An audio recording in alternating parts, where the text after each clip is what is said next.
Good morning, students. Today I am going to continue my lecture for plus 2 political science.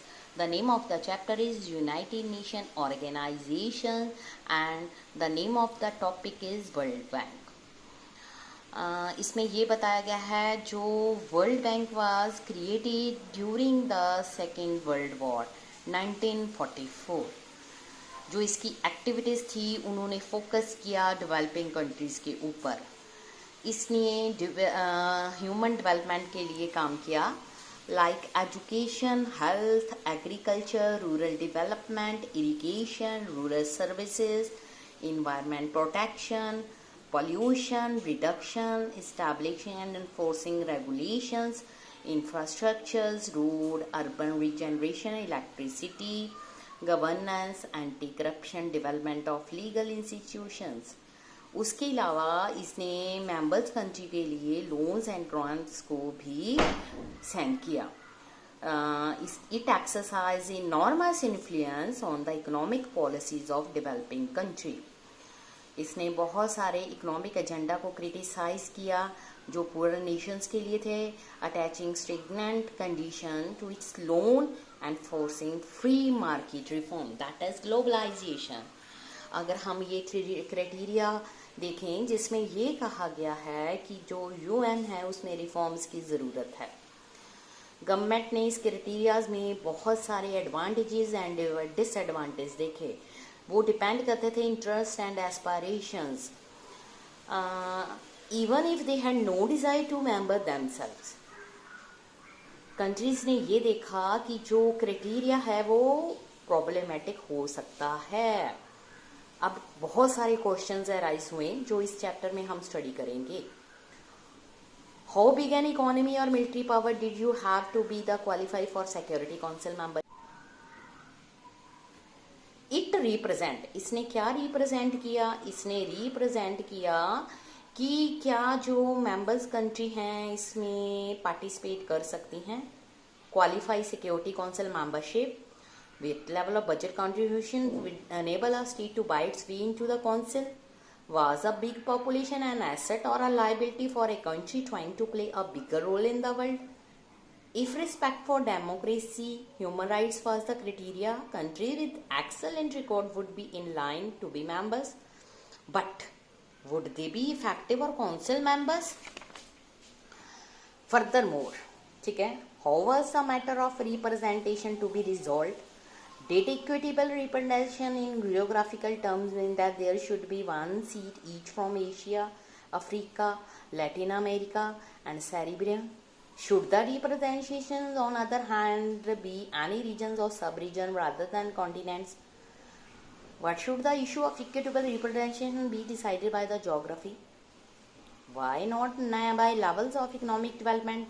Why not, in other words, give more seats to members of the developing world? Even here there are difficulties. Developing world जो है consists of countries of many different level of development. What about culture? Should different cultures or civilization be given representation in more balanced way? How does one divide the world by civilization or culture given that nation have so many culture streams within their borders? ये इतने सारे question arise हुए हैं जिनका हमें answer ढूंढना है. Related issue was to change the nature of membership all together. सबसे पहला इशू, सम इंसिस्टेड, ठीक है, कि 5 परमानेंट मेंबर्स जो हैं उनकी ये पोस्ट को एबॉलिश कर दिया जाना चाहिए. बहुत सारों ने परसीव किया वीटो जो है वो डेमोक्रेसी का कंसेप्ट है, sovereign the equality in the United Nation. इसलिए उनका ये थॉट था कि veto was no longer right और रेलेवेंट. सिक्योरिटी काउंसिल में there are 5 permanent members and 10 non permanent members. Charter में ये कहा गया कि जो परमानेंट मेंबर्स हैं उनको प्रिविलेज पोजीशन मिलनी चाहिए ताकि वर्ल्ड जो कि सेकेंड वर्ल्ड वॉर में उनकी ये स्टेबिलिटी बनाए रखे. मेन प्रिविलेज जो 5 परमानेंट मेंबर्स के थे वो थे परमानेंसी एंड वीटो पावर. जो नॉन परमानेंट मेंबर्स थे वो सिर्फ 2 years के लिए एट अ टाइम सर्व करते थे और उसके बाद उनका पीरियड खत्म होने के बाद नए मेंबर्स को टाइम दिया जाता था. जो कंट्री होती थी दोबारा उसको टर्म जो है 2 इयर्स का ख़त्म होने के बाद री इलेक्ट नहीं किया जाता था। और नॉन परमानेंट मेंबर्स जो थे उनको इस मैनर से इलेक्ट किया जाता था कि वो पूरे वर्ल्ड में सारे के सारे कॉन्टिनेंट्स को रिप्रेजेंट कर सकें। मोस्ट इम्पॉर्टेंट अगर हम बात करें तो वो है नॉन परमानेंट मेंबर जिनके पास वीटो पावर नहीं थी। वीटो पावर होती क्या है इसके बारे में हम बात करें हैं। कोई भी डिसीजन लेना हो, सिक्योरिटी काउंसिल जो है वो तभी आगे जा सकती है अगर उसके पास वोटिंग राइट है। ऑल मेंबर्स जो होते हैं उन सब की 1 वोट होती है। और उसके बाद जो परमानेंट वोटर वो होते हैं मेंबर्स, वो नेगेटिव मैनर में भी अपनी वोट डाल सकते हैं। जो नॉन परमानेंट मेंबर्स हैं वो किसी एक खास पर्टिकुलर डिसीजन पर अपनी वोट डालते हैं। Any permanent members negative vote can stall the decision. This negative vote इसी को ही हम वीटो का नाम देते हैं। There has been move to abolish और मॉडिफाई द वीटो सिस्टम। ये भी रिफॉर्म के बारे में सोचा गया। ये भी रियलाइजेशन की गई कि जो परमानेंट मेंबर्स हैं उनको भी इस रिफॉर्म के बारे में एग्री करना चाहिए। उसके अलावा जो वर्ल्ड है may not be ready for such a radical step even though the cold war is over. Without veto there is danger in 1945 कि जो ग्रेट पावर्स हैं वो वर्ल्ड बॉडी में अपना इंटरेस्ट खो देंगी। That they would do what they please outside it, what that without their support and involvement the body would be ineffective. Use of veto power up to 2006 by permanent members, ये उनका voting rights दिया गया है। अब जो UN, justification of the UN question है, membership is a serious one. इसके अलावा there are more substantial issue before the world. जब यूएन ने अपने 60 इयर्स कंप्लीट कर लिए, the head of all the member state जो है सितंबर 2005 में अपनी एनिवर्सरी को सेलिब्रेट करने के लिए मिले और वहां पर उन्होंने डिफरेंट सिचुएशंस पर रिव्यू किया। जो लीडर्स थे मीटिंग के उन्होंने कुछ डिसाइड किया, स्टेप्स को फॉलो किया कि ये जो चेंजेस हैं नेक्स्ट कंटेंट में यूएन में मस्ट होने चाहिए। क्या थे?